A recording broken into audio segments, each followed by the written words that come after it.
दोस्तों पूरे बिहार में सर्वे की जो प्रक्रिया है वो शुरू हो चुकी है।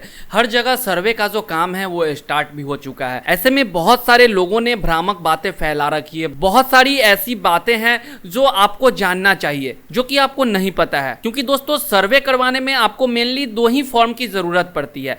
एक प्रपत्र 2 है और दूसरा प्रपत्र 3-1 जो कि वंशावली का फॉर्मेट है। तो प्रपत्र 2 में जो है वो रैयत जो है अगर खुद है तो उनके लिए वंशावली वाला फॉर्मेट जो है प्रपत्र 3-1 की कोई जरूरत नहीं है। बट दोस्तों अगर जमीन आपके बाबा दादा के नाम पर है जहां पे आपको वंशावली लगाने की जरूरत पड़ती है तो उस केस में आपको प्रपत्र 3-1 वंशावली वाला जो फॉर्मेट है वो आपको फिल करना होता है। तो ऐसे में बहुत सारे लोगों ने ये भ्रामक बातें फैला रखी है कि जो आपको वंशावली है वो एसडीओ के यहाँ से बनवाना पड़ेगा, मजिस्ट्रेट के यहाँ से बनवाना पड़ेगा या नोटरी के यहाँ से बनवाना पड़ेगा, नोटराइज करवाना पड़ेगा आपको, या फिर आपको ग्राम पंचायत के जो आपके मुखिया होते हैं मुखिया से बनवाना पड़ेगा, सरपंच से बनवाना पड़ेगा। दोस्तों ऐसी कोई बात नहीं है। दोस्तों देखा यह भी गया है कि आपके पंचायत के जो सरपंच होते हैं वे 2-2 हजार रुपया 3-3 हजार रुपया लेकर के जो है वंशावली बना रहे हैं। तो ऐसे में जो भोले भाले लोग हैं वे उनके चंगुल में फंस जाते हैं और 2-2 हजार रुपया दे करके अपना वंशावली बनवा रहे हैं। बट दोस्तों इस वीडियो में मैं आपको क्लियर करके बताना चाहता हूं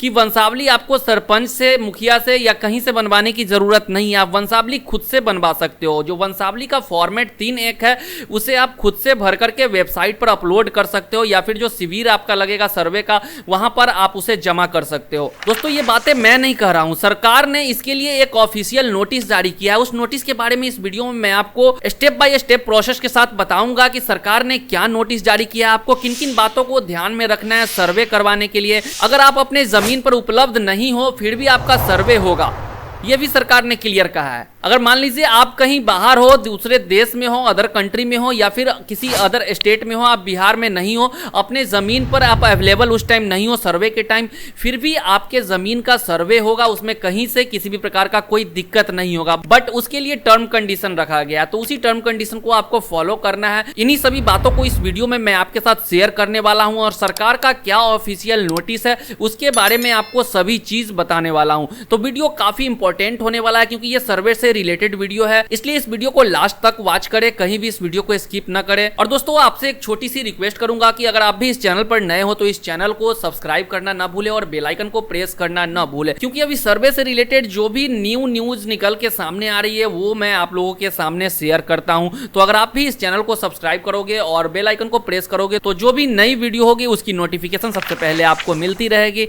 और अगर आप पहले से इस चैनल को सब्सक्राइब कर रखे हो तो आपका बहुत बहुत धन्यवाद। और साथ ही साथ दोस्तों मैं आपको बताना चाहूंगा कि अगर आप मेरे साथ टेलीग्राम पे जुड़ना चाहते हो और किसी भी प्रकार का आपका कोई क्वेरी है तो आप टेलीग्राम पर जुड़ करके वहां पे आप मुझे मैसेज कर सकते हो और किसी भी प्रकार का आपका कोई क्वेरी है तो आप वहां पे पूछ सकते हो, या फिर आप मुझे इंस्टाग्राम पर भी फॉलो कर सकते हो, या फिर आप मुझे फेसबुक पेज पे भी फॉलो करके वहां पे आपका किसी भी प्रकार का कोई क्वेरी है तो आप पूछ सकते हो। तो चलिए शुरू करते हैं।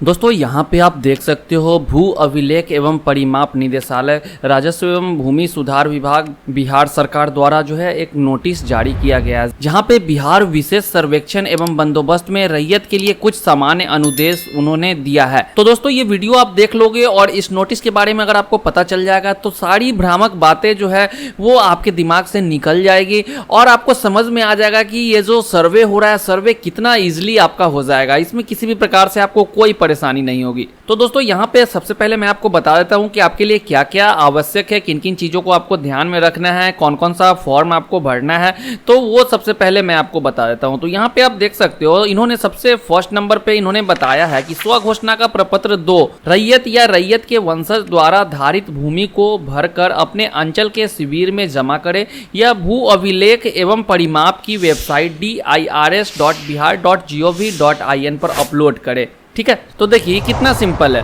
प्रपत्र 2 के बारे में आप लोगों को तो पता ही होगा। प्रपत्र 2 ये है, यहाँ पे आपको अपने जमीन का सभी विवरण देना होता है, सब कुछ इसमें आपको भरना है और आपके अंचल का जो शिविर लगेगा वहाँ पे शिविर में आपको जमा करना है, या फिर आप dirs.bihar.gov.in का ये जो सर्वे का वेबसाइट है इस वेबसाइट पर जाकर के आप यहाँ भी उसे अपलोड कर सकते हो। ये किसको अपलोड करना है? जो रैयत होंगे या रैयत के जो वंशज होंगे। अगर मान लीजिए आपके बाबा दादा के नाम पे संपत्ति है तो आप जो है उनके वंशज हो तो यहाँ पे आपको ये फॉर्म को भर के और यहाँ पे dirs.bihar.gov.in के वेबसाइट पर अपलोड करना है। ये काफ़ी सिंपल में इन्होंने बताया है। ठीक है। अब यहाँ पे सेकेंड ऑप्शन आप देखोगे, खतियानी रैयत, जमाबंदी रैयत के वंशज स्वयं प्रपत्र 3(1) में वंशावली तैयार कर अपने अंचल के शिविर में जमा करे या निदेशालय के वेबसाइट इस पर जो है अपलोड करे। दोस्तों ये काफी भ्रामक बातें फैलाई जा रही थी कि आपको जो है नोटराइज करवाना पड़ेगा, एफिडेविट बनवाना पड़ेगा, या फिर आपको सरपंच से जो है, देखा गया ये भी है कि सरपंच 2-2 हजार रुपया ले रहे हैं वंशावली बनाने का, सरपंच जो है 2-2 हजार रुपया तक ले रहे हैं। बट दोस्तों आपको वंशावली किसी से भी बनवाने की जरूरत नहीं है। ये जो फॉर्म है वंशावली का 3(1), यहाँ पे मैं आपको दिखा देता हूँ, ये देखिए 3(1) फॉर्म है, जहाँ पे आपको सभी डिटेल को अपने से ही पेन से आपको भरना है, सभी डिटेल को आपको भर करके, और यहाँ पे विश्वास भाजन में आप अगर डिटेल भर रहे हो तो आपको अपना सिग्नेचर यहाँ पे करना है। और नीचे आप यहाँ पे देखोगे, यहाँ पे जो भी रैयत है सभी रैयत का नाम इसमें देना है, और जो जो पेपर यहाँ पे अनुलग्न करना है वो सभी चीज दिया गया है, और फिर से नीचे आपको यहाँ पे सिग्नेचर करना है। काफी सिंपल है, इसमें किसी भी प्रकार से कोई दिक्कत आपको नहीं होगी। दोस्तों ये प्रपत्र 3(1) और प्रपत्र 2 जो है, ये दोनों कैसे आप भरोगे इसका वीडियो मैंने पहले से ही बना रखा है। आई बटन पे भी आपको वीडियो का लिंक मिल जाएगा, और चैनल पर भी आप विजिट करके उस वीडियो को आप देख करके इस फॉर्म को फिल कर सकते हो। अब यहाँ पे थर्ड ऑप्शन जो है, राजस्व रसीद की छाया प्रति स्वघोषणा के साथ संलग्न करें।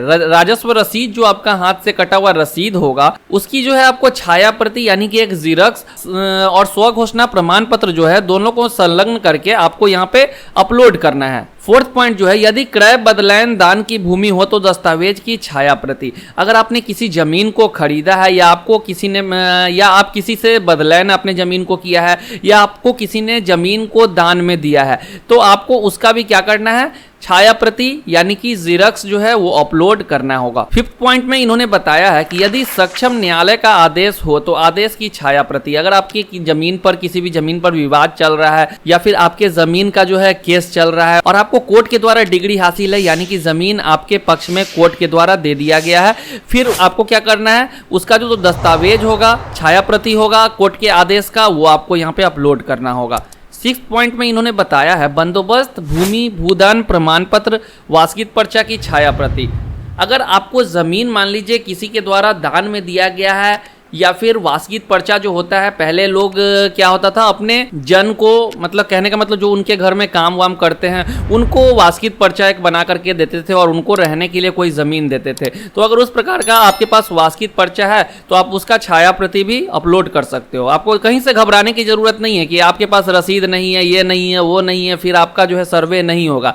ये काफी सिंपल शब्दों में बताया गया है कि आपको क्या करना है, वास्कित पर्चा अगर आपके पास है तो वास्कित पर्चा को अपलोड कर देना है। उसके बाद जमाबंदी रैयत जीवित है तो केवल स्वघोषणा प्रपत्र 2 देंगे, वंशावली नहीं। अगर मान लीजिए रैयत जीवित है, जिनके नाम से जमाबंदी है वो अगर जीवित है तो उनके लिए कोई टेंशन नहीं है, उनको केवल जो है प्रपत्र 2 भरना है और वही अपलोड करना है, कोई वंशावली वगैरह अपलोड नहीं करना है। यहाँ पे आप देख सकते हो आवश्यक नहीं है, क्या क्या आवश्यक नहीं है, जो भ्रामक बातें फैलाई जा रही है वो सभी चीज यहाँ पे दिया गया है। यहाँ पे आप देखोगे प्रपत्र 3(1) में वंशावली पर कार्यपालक, दंडाधिकारी, नोटरी पब्लिक के समक्ष शपथ करने की आवश्यकता नहीं है, यही चीज आपको बताया जा रहा है। दोस्तों इसी चीज के बारे में भ्रामक बातें फैलाई जा रही है कि आपको जो वंशावली बनवाना है, वंशावली नोटराइज होना चाहिए, एसडीओ के यहाँ से होना चाहिए, बनना चाहिए, सरपंच का उस पर मोहर होना चाहिए, आपको किसी भी चीजों की जरूरत नहीं है। यहाँ पे साफ साफ इन्होंने बता दिया है।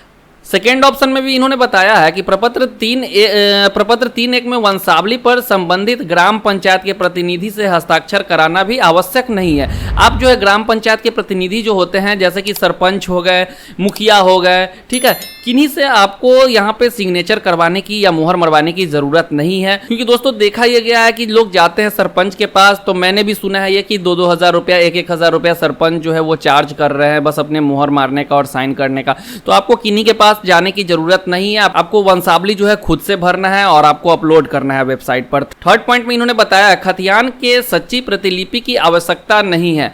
मतलब आपके पास अगर खतियान है, नेट वाला भी खतियान आपके पास है, तो ये जरूरी नहीं है कि आपको उसका ओरिजिनल प्रतिलिपि जो है वो जाना होगा रिकॉर्ड और ऑफिस से आपको जो है उसका ओरिजिनल कॉपी निकलवाना होगा, तब जाकर के आपका सर्वे होगा। आपको उसकी भी जरूरत नहीं है। अगर आपके पास नेट वाला भी खतियान है या फिर खतियान का कोई भी जीरक्स है, उससे भी आपका जो है ये सर्वे का काम कंप्लीट हो जाएगा। फोर्थ पॉइंट में इन्होंने बताया है किस्तवार प्रक्रम में अपने भूखंड पर आपकी उपस्थिति अनिवार्य नहीं है। ये भी दोस्तों बहुत बड़ी प्रॉब्लम थी कि बहुत सारे लोग जो है वो बिहार में नहीं है, बिहार से बाहर रहते हैं, किसी अदर स्टेट में रहते हैं या आउट ऑफ कंट्री भी रहते हैं, तो उनके लिए काफी दिक्कत वाली बात ये थी, उनको वहां से फिर अपना सारा काम धाम छोड़ करके आना होगा, सर्वे के लिए अपनी जमीन पर उपलब्ध रहना होगा। ये भी भ्रामक बातें फैलाई जा रही थी कि आपको अपने जमीन पर उपस्थित रहना होगा, नहीं तो कोई दूसरे व्यक्ति क्या करेंगे, आपके जमीन को कब्जा कर लेंगे, अपने नाम पर सर्वे करवा लेंगे, अपने नाम पर खतियान बनवा लेंगे। तो ऐसी बातें नहीं है। यहाँ पे साफ शब्दों में बताया गया है कि अगर आप स्वयं या आपका कोई विश्वस्त प्रतिनिधि जमीन पर उपस्थित रहता है तो सर्वे कर्मियों को पहचान में सुविधा होगी। अगर आप नहीं आते हो, आपका कोई विश्वसनीय व्यक्ति है जो कि आपके गांव में है, उस टाइम उपलब्ध है, तो आप उसे भी भेज सकते हो जमीन पर उपलब्ध रहने के लिए। वे जमीन के बारे में बताएंगे कि हाँ ये जमीन उस आदमी का है, उस आदमी का इस पे कब्जा है, आपका इस पे कब्जा है, वो बताएंगे, फिर सर्वे इजिली आपके नाम से हो जाएगा। कहीं से कोई इसमें दिक्कत नहीं है। जरूरी नहीं है कि आपको अपना काम धाम सब छोड़ करके विदेश से इंडिया आने की जरूरत पड़े या फिर किसी अदर स्टेट से आपको यहाँ पे बिहार में आने की जरूरत पड़े। आपको इसकी जरूरत नहीं है। आप किसी भी विश्वस्त व्यक्ति को अपने जमीन पर भेज देंगे सर्वे के टाइम में और वो भी आपका सर्वे करवा सकते हैं, इसमें दिक्कत नहीं है। 5th पॉइंट में इन्होंने बताया है कि राजस्व रसीद की अद्यतन या ऑनलाइन प्रति आवश्यक नहीं है। राजस्व रसीद जो है आपका, मान लीजिए आपने जो रसीद कटवाया है, ये जरूरी नहीं है कि उसका ओरिजिनल रसीद ही आपको यहाँ पे देना है या ऑनलाइन जो रसीद आप कटवाते हो वो देना है, ये जरूरी नहीं है। अगर आपके पास कोई भी पुराना रसीद है, हाथ से कटा हुआ भी रसीद है, कोई भी पुराना रसीद का जिरक्स भी है, तो आप वो इस पे अपलोड कर सकते हो, इसमें कहीं से कोई दिक्कत नहीं है। तो दोस्तों ये 7-8 पॉइंट जो था वो मैंने आपको क्लियर करके बता दिया। अब आपको समझ में आ गया होगा कि सर्वे के लिए जो ये काम चल रहा है, पूरे बिहार में प्रक्रिया चल रही है, तो इसमें कहीं से बहुत बड़ी दिक्कत नहीं होने वाली है। सरकार ने इसे इजी बनाया है क्योंकि ये सक्सेसफुल हो सके। अगर इसमें बहुत सारे झंझट अगर सरकार के द्वारा पैदा किया जाएगा तो क्या होगा, लोगों को सर्वे करवाने में दिक्कत होगी, फिर ये सर्वे जो है सक्सेसफुल हो ही नहीं पाएगा। तो इसलिए सरकार ने इसे काफी इजी बनाया है। तो आपको भी इन सभी चीजों को समझ लेना चाहिए, किसी भी भ्रामक बातों को ध्यान नहीं देना चाहिए। और मेनली इसमें जो है प्रपत्र 3.1 जो कि वंशावली का फॉर्मेट है और प्रपत्र 2 है, यही 2 चीज आपको जरूरत पड़ने वाली है। ठीक है, तो ये फॉर्म को फिल करके आप dirs.bihar.gov.in के वेबसाइट पर अपलोड करोगे, फिर आपके सर्वे में किसी भी प्रकार से कोई परेशानी नहीं होगी। आशा करता हूं दोस्तों वीडियो आपको काफ़ी पसंद आई होगी और अच्छी लगी होगी। अगर वीडियो अच्छी लगी हो तो वीडियो को लाइक करना ना भूले और चैनल पर नए हो तो चैनल को सब्सक्राइब करके बेल आइकन को प्रेस करना ना भूले। तब तक के लिए वीडियो देखने के लिए बहुत बहुत धन्यवाद। मिलते हैं नेक्स्ट वीडियो में किसी नई जानकारी के साथ। तब तक के लिए जय हिंद, गुड बाय।